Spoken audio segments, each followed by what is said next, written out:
Can the Mavericks make it 3 in a row as they take on Keyonte George, Lauri Markkanen, and the Utah Jazz? We'll get you ready for tonight's game coming up next on the DLLS Mavs pregame show.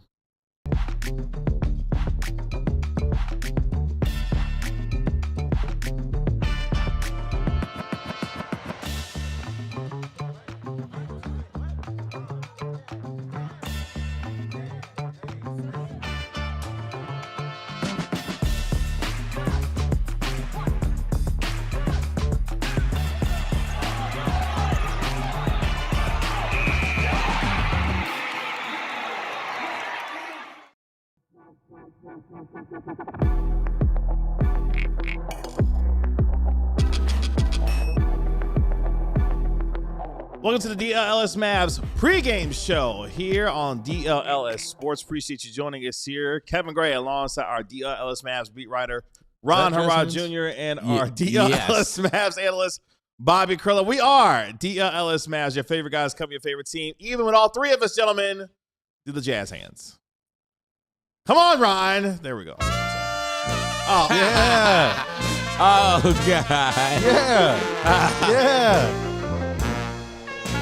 Asked for it with the jazz. No, I did not. I said us doing the jazz hands. Hands. I was gonna let it go, but y'all kept going, and I did not. Thank you, King. Is it like is it like this or What's is up, it like Ronald? this? I don't know. Which axis are we rotating about? I don't know, but that music does not Right, need to left. come back ever again. No. Spoiler Left, alert, right, it will. probably. We appreciate you joining us here on DLLS and Sports. out. We got a special treat for you coming up here in 13 minutes. The rare Steinline pregame show appearance. Oh, as our guy Mark Stein going to join us here in 13 minutes live from England to give us the latest on what's happening around the NBA, including the Trae Young trade and, of course, everything happening around Anthony Davis. But before we get there, let's get you ready for tonight's game as the Mavericks take on the Utah Jazz, looking to make it 3 in a row tonight after snapping their 7-game road losing streak at about 3 a.m. on Tuesday or Wednesday morning, whatever the hell it was. The Mavericks look to make it 3 in a row tonight. They come into tonight's game, of course, 14-23 on the season, 4-12 away from the American Airlines Center. You can watch tonight's game on KFAA Channel 29 if you're in the local area or on NBA TV. Jazz 12-24 on the year. 8-11 at Delta Center so far through 19 games. The Mavericks, of course, a 4.5-point favorite tonight with the over-under at 241.5. Let's get you set up where both of these teams are coming into tonight. The Mavericks sit 11th in the Western Conference, a full 2 games behind John Morant and the Memphis Grizzlies for the 10 seed and final play-in spot. We mentioned the Mavericks are coming off their win on Tuesday night over the Sacramento Kings in what was a 100-98 victory, snapping that 7-game road losing streak as the Mavericks are now overall 4-6 in their last 10 games. Actually against the West now, 8-16 on the season and 7-10 against teams below 500. They will conclude their 3-game road trip on Saturday when they take on the Chicago Bulls once they finish up with the Utah Jazz tonight. Meanwhile, the Jazz 13th in the Western Conference. They sit 3.5 games behind the Grizzlies for the 10 seed and final play-in spot in the Western Conference.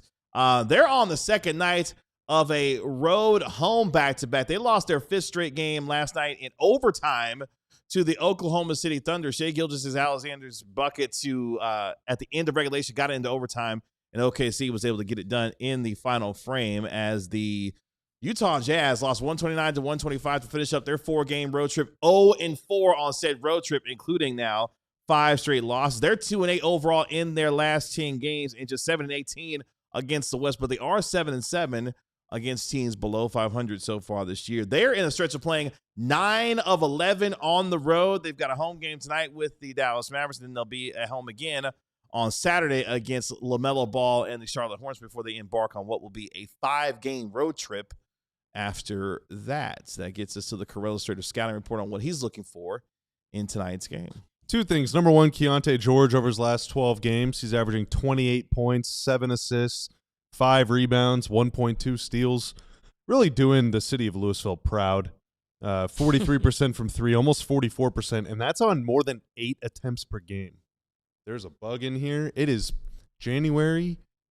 Shouldn't be seeing bugs. Shouldn't. All right, but it's like a little 75 toasty. outside. A little That's toasty. ridiculous. We have seen guards that are a little quick kind of cooked the Mavs recently. Keyonte George is not that kind of like Tyrese Maxey type of player. I also said that the last time they played, and he went off for 37 points because he made a bunch of jumpers. So Dallas is gonna have to figure something out about him, man. They're gonna have to figure something out about him. Obviously, Lauri. Did he even play the last time they played? They did. He did. Oh wow, Yeah, I didn't really He had a notice. good game, to my knowledge. Yeah. Okay, well, all right. This thing really likes me. It's making me mad. The second thing about tonight's game is that this is gonna sound really basic, but my favorite jazz album is "Kind of Blue" by Miles Davis. The lead track, "So What," is just so freaking good.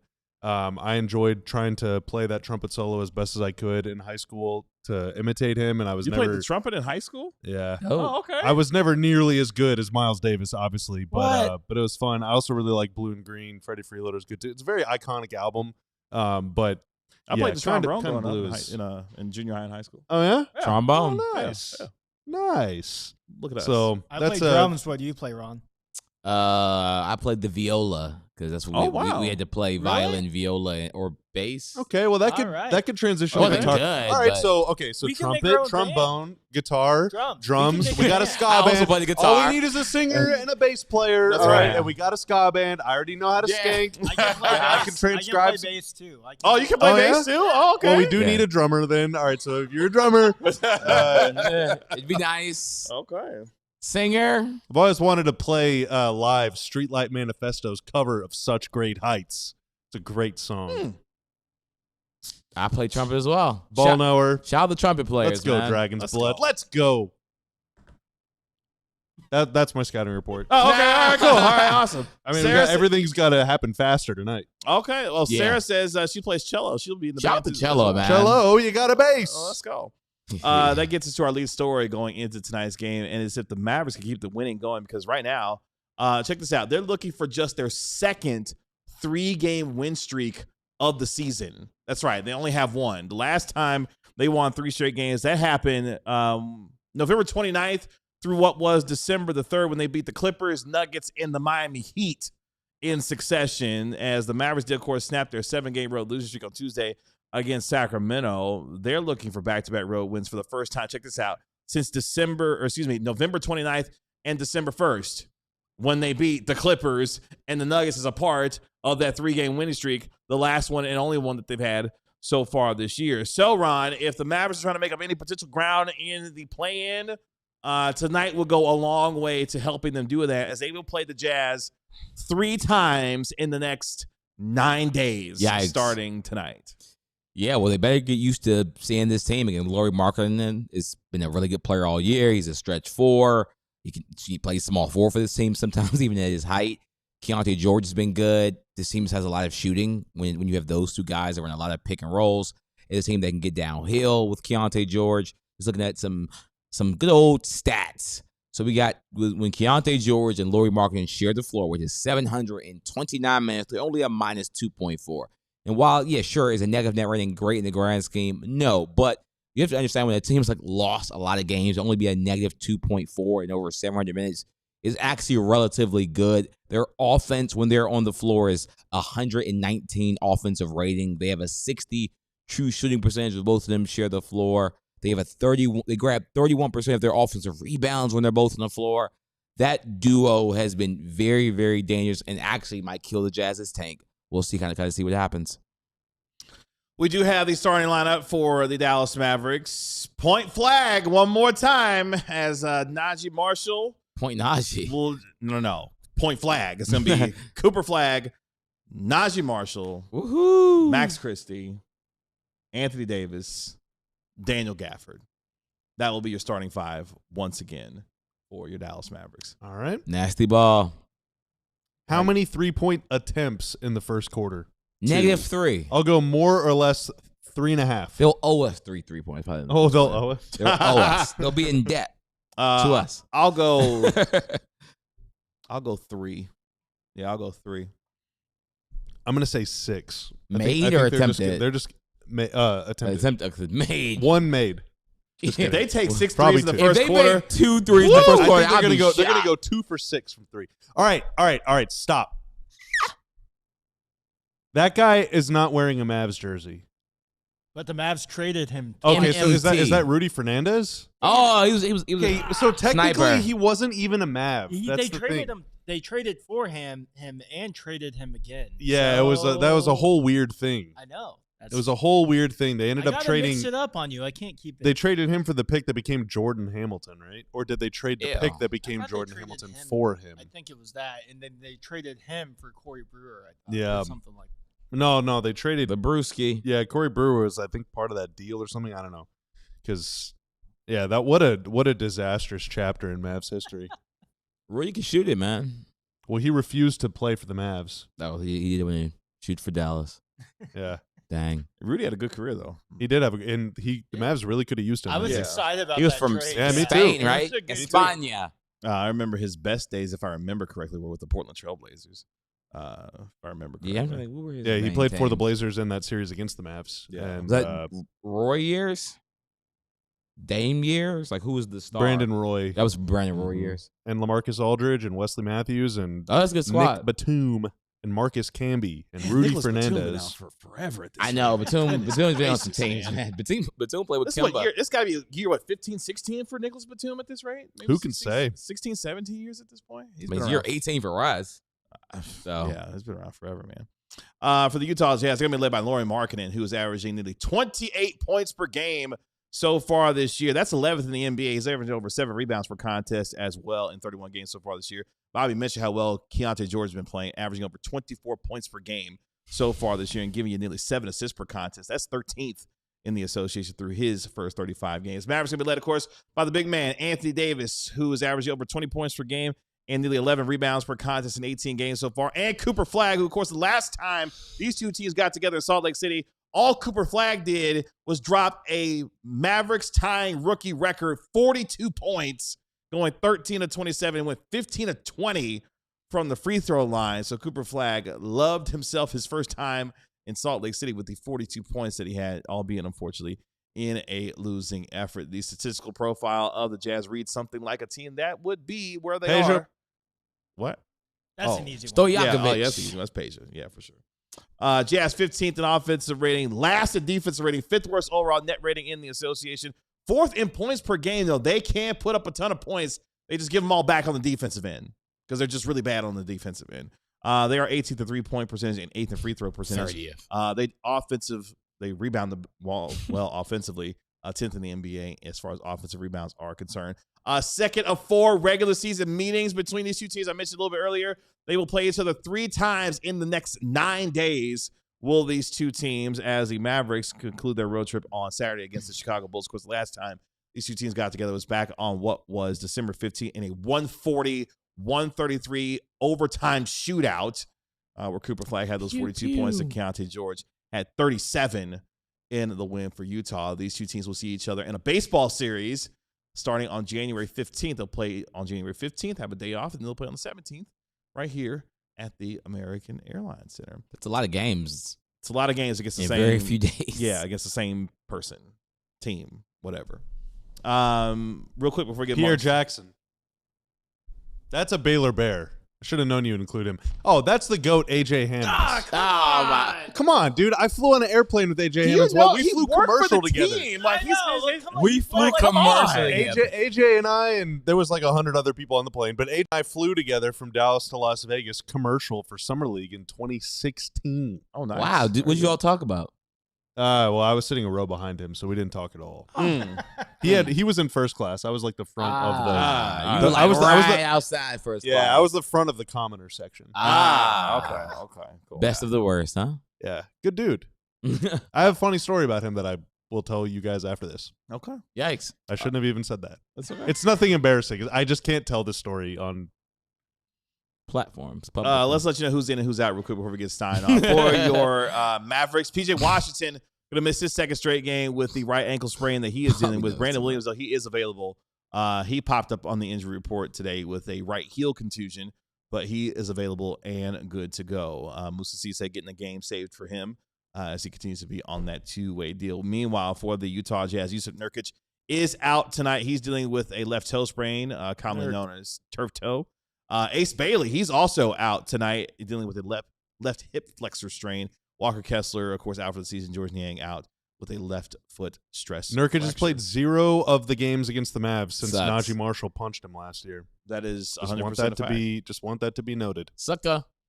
Before we get signed on, let's hope you win some money tonight when it comes to Prize Pick. My Prize Picks pick of the night. We finally, not finally got off the schneid. We've won 2 in a row. Yeah, we won 2 in a row now. All right, I'm going for 3 in a row tonight. Cooper Flagg, Wild. more than 10.5 rebounds plus assists. I think that's just going to be easy. 5 Keyonte George, more than 1.5 3-pointers made. He makes a lot of threes.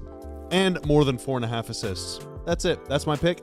If and when that happens, my $5 lineup would pay me $10.50 in cold hard cash. And we can make this 3 in a row. If you want to play along with me, download the Prize Picks app today. Use promo code DLLS. Make your first $5 lineup, and your account will be gifted 50 buckaroos in USD to use anytime you like on Prize Picks. Good to be right.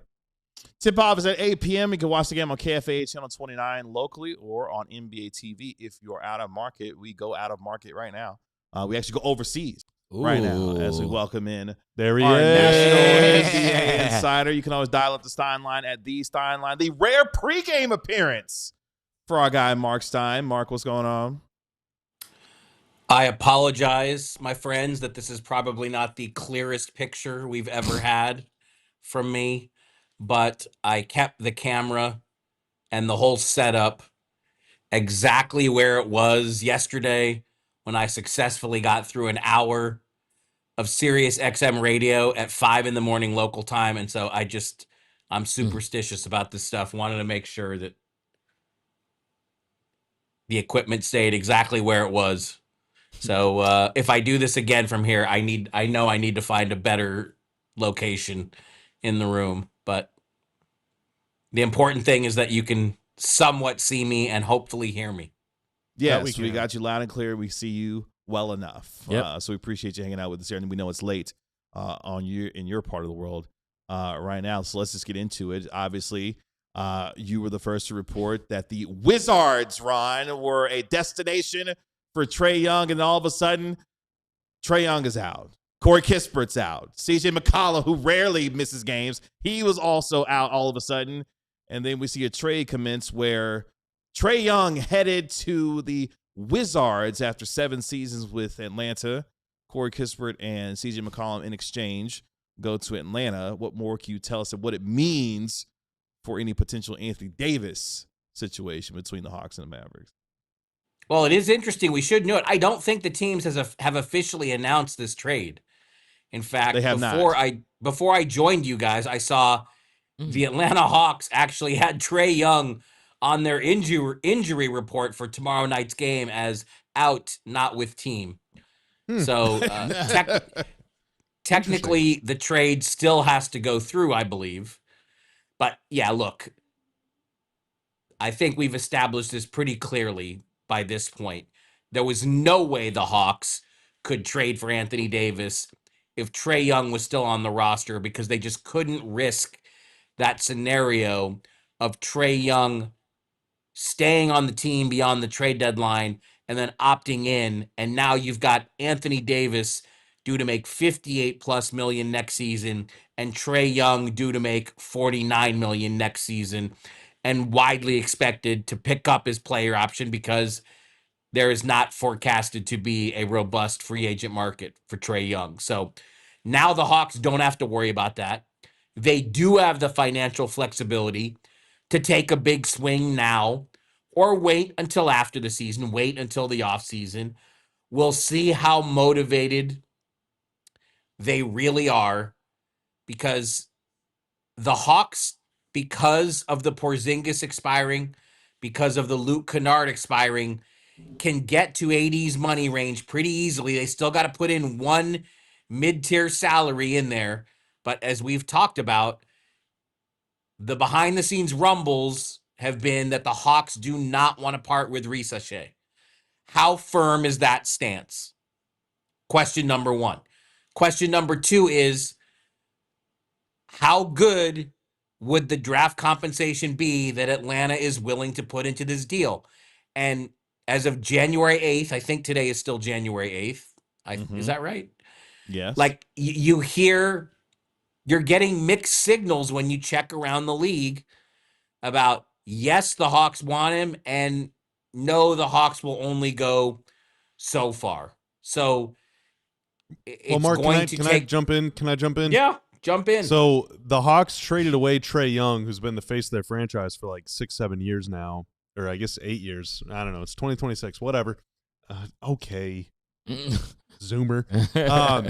So and they did not get a pick for him. So could the Hawks stomach trading away Trae Young and a first-round pick or multiple or whatever for AD? Like, would they view that as like an optical failure if they do that, or as embarrassing? Well, I mean, if you're worried about optical failures, that's already happened. Well, sure, but I mean, AD's like, under contract for a lot longer. He's making a lot of money. He's considered to be an albatross or whatever, and all of a sudden they're giving up a pick for him too. Like, I don't know. The fact that they weren't able to get any picks for Trae doesn't make me feel great about the Mavs' chance of getting a good pick for him.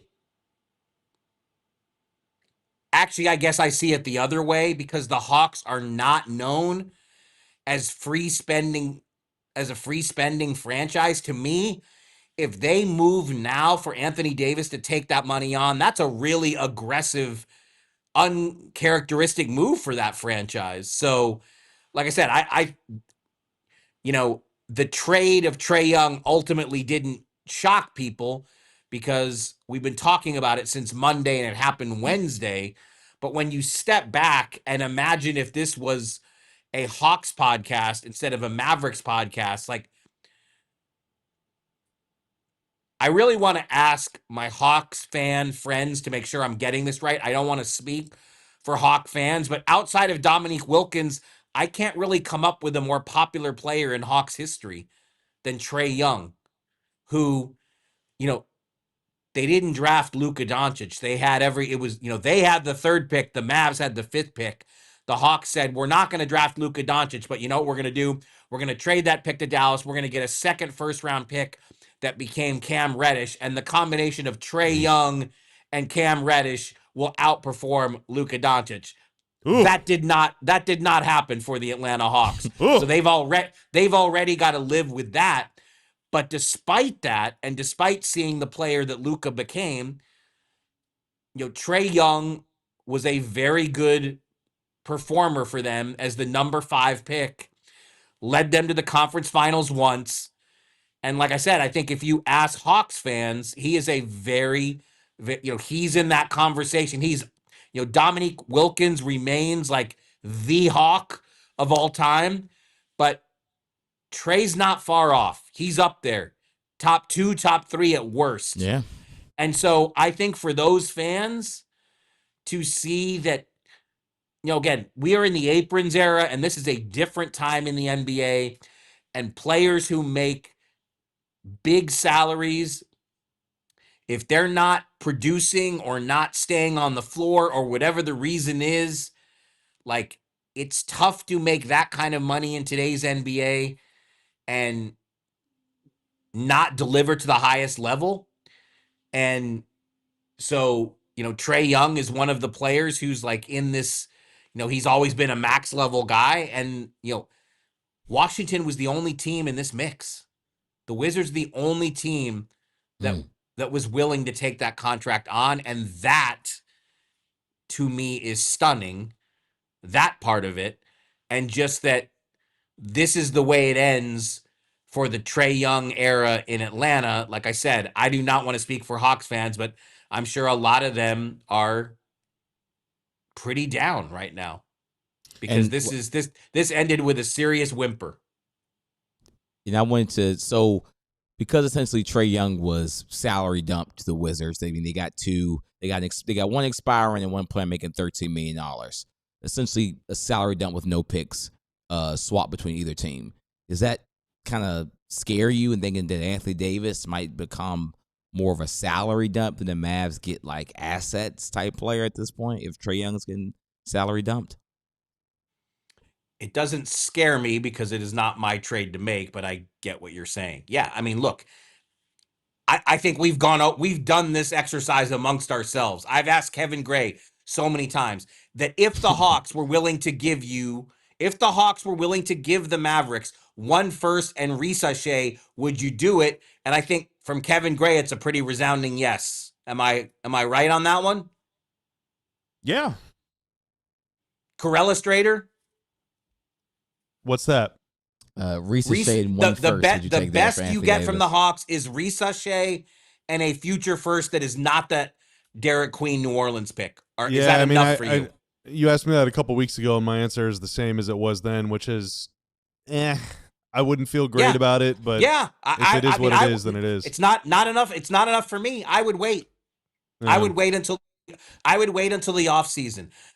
The Mavericks, I don't think, are going to win so much with AD for the rest of the season that it's going to jeopardize their lottery position. This team still has a major need for more consistent guard play and more shooting. You know, we've seen lately with the lineups, Jason Kidd has gone back to the double bigs and the ball in Cooper Flagg's hands. Part of that is a reflection of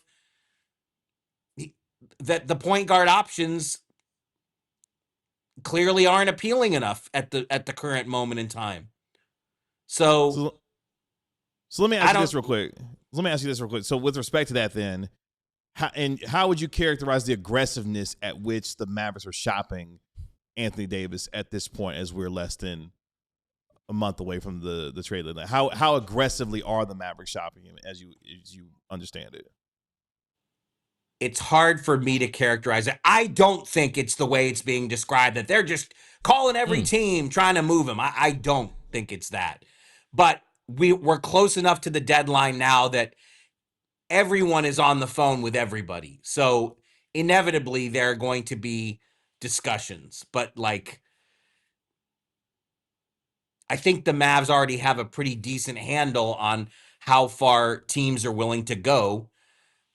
Again, because the Hawks can get so far down the road in an AD offer with the expirings of Porzingis and Kennard, that does make them an attractive trade partner, because the Mavs need financial relief. They want picks. They want to come away with potential assets that can help Cooper Flagg. But yes, they do badly want financial relief in this scenario, because we know that where they are with the aprons is not good. So Mark, I think the way that the Hawks thing happened so quickly, though, you wrote something about Trey a few days ago or whatever it was, and then all of a sudden, boom, it's done, it's over. I don't know. It kind of sounded my alarm a little bit. It does feel like if a team does the one thing, then they're probably getting ready to do the next thing. Do you think that there really is a chance? I actually don't see it that way. I see it as this more. I see it as, once it became so out there that Trae Young is now in play, that the Hawks are going to trade Trae Young. Trae Young is warming up before all these games. He could have played in some of them. He missed, I think, his last. Since he's still technically a Hawk, I think the next game he misses will be his 7th in a row with a quad contusion. I'm not trying to make it sound like this is all about, I don't want to make this sound like it's me, but the story Monday that the Wizards had emerged as a very viable destination, that immediately put Trae Young in a very public limbo that I think was uncomfortable. And so there was a lot of, after the story, in the first 24 hours after it became known that, hey, the Wizards and the Hawks are talking and this is real, in the next 24 hours, there was this chatter about, well, the Hawks would love to drag this out and see if somebody else jumps in the marketplace. And I'm instantly thinking that Trae Young's not going to want that. He doesn't want this thing to, he wanted this to be over. So I'm not saying your theory is completely off. The Hawks now can focus the next 3 weeks on deciding on what's next, whether that's something they do now or something they do in May, June, July. But I think it's more, the Trae Young trade had to happen. It couldn't linger for the next 2-3 weeks. It just would have been really disrespectful to a guy who achieved a lot there and was, he's been the face of the franchise for 7.5 years. There's going to be a lot more on this as we're going to be talking about this quite a bit over the next 3 weeks or so, because the trade deadline is fast approaching. Mark, as always, we appreciate you taking the time out with this. Go get some rest, and we'll talk to you later on this week. Yeah, compared to last night, this is early. This is early doors. Early. Yes, very much so. Appreciate the time. Ronaldo. Yeah. Trae Young's on your Wizards. Well, we'll see. We'll see how long. Oh, wow. Oh, wow. Oh, wow. Ron knows something we don't. Yeah, I mean, the Wizards just don't keep playing. Like, these players just don't. I mean, they just don't keep players for a long time. They don't draft. Ron knows sports. That's what they say. All right, guys. Bye, Mark. See ya. So National NBA Insider Mark Stein. You can always dial up the Stein line at the Stein line. That'll do it for us here on the DLLS Mavs pregame show. It is game time as your Mavericks take on the Utah Jazz, looking to make it 3 in a row. We'll be back here with our post-game show about 10, 12 minutes after the final buzzer. Classic Stain Lover, I see your super chat in there. Get that name real quick. $1.99 super chat. AD, please don't get hurt. Appreciate the contributions. Need him to stay healthy. AD, play the rest of the games this season. Right. More than ever. Appreciate it, guys. Tiana, make us look good and sound good as always. Thank you, sir. That's our DLLS Mavs analyst, Bobby Krill, our DLLS Mavs beat writer, and Trae Young hater, Ron Harrod Jr. My name is Humble Kevin beat Gray. writer. We are DLLS Mavs. We'll talk to you post-game right here on DLLS Sports. Y'all be good. Peace. We all silly like the mayor.